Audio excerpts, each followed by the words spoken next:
Welcome back to the update. Stoney is here with perhaps the sharpest shirt you have ever worn on this shirt, my friend. Well, some people might think it's sharp, some people might think it's ugly as heck, but who knows? I'm going with with sharp. Come on, it's casual summer. I love it. Listen, you were out of town. You didn't get a chance to see this performance by Verlander up close last night. This guy's pitching correct. in a different stratosphere. Fans go to the stadium now, and they almost expect perfection. There's a big gasp when he lets up his first hit. It was remarkable. He's so dominant, and you say being out of town.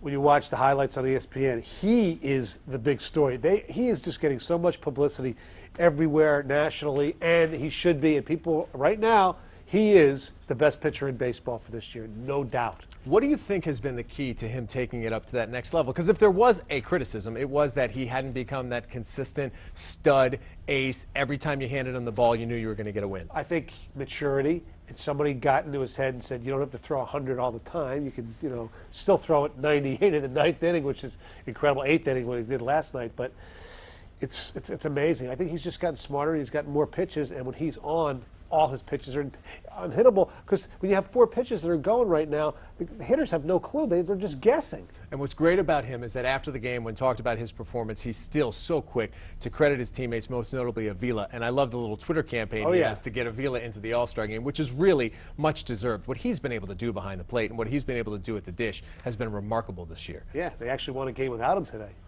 What's amazing, Verlander's right. I mean, Russell Martin, come on, please. Understandable. Listen, today was a magical day, too. Comerica Park, really, they did a great job, and I think people appreciated the ceremony. Seeing everybody brings back so many great memories, and to deliver a win in the manner that they did, what a day. Yeah, and Kirk Gibson thought he was Sparky Anderson pulling pictures the way Sparky used to. The ceremony was very nice.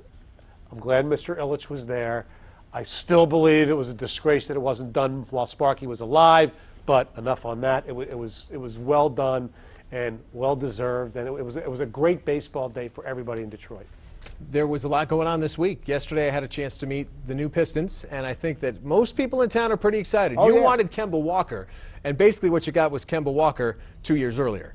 Well, we talked about Kemba Walker, but we had no idea that Brandon Knight was going to be sitting there. If we were, sitting here last Sunday saying, who do you want, Kemba Walker or Brandon Knight?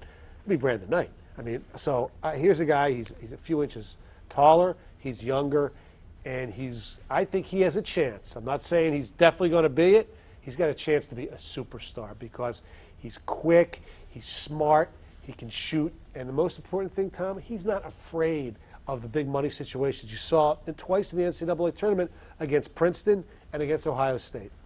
Give me your thoughts on the other two guys. I don't know how much we know about Vernon Macklin, but let's start with Kyle Singler and where you think he might be able to fit in. I asked Joe yesterday, you weren't here, so I asked him, I'll tell you what I asked him.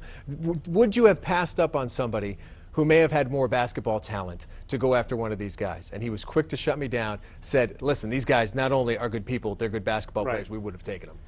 Look, a lot of people had Kyle Singler going late in the first round, so he's a good player. He had shooting problems towards the end of his Duke tenure. He can play. Look, second round draft choices, it's basically a crapshoot. Whether he'll make the team or not, who knows? I think he's got a chance. The other kid, Vernon Macklin, I was talking to people who watched him play a lot. He's tough, he's physical, he can score points, but he's still one of those tweener, it's like a Maxiel height type of thing.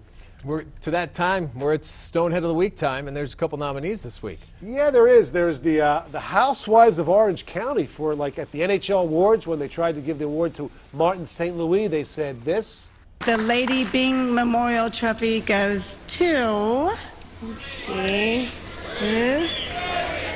Martin St. Louis.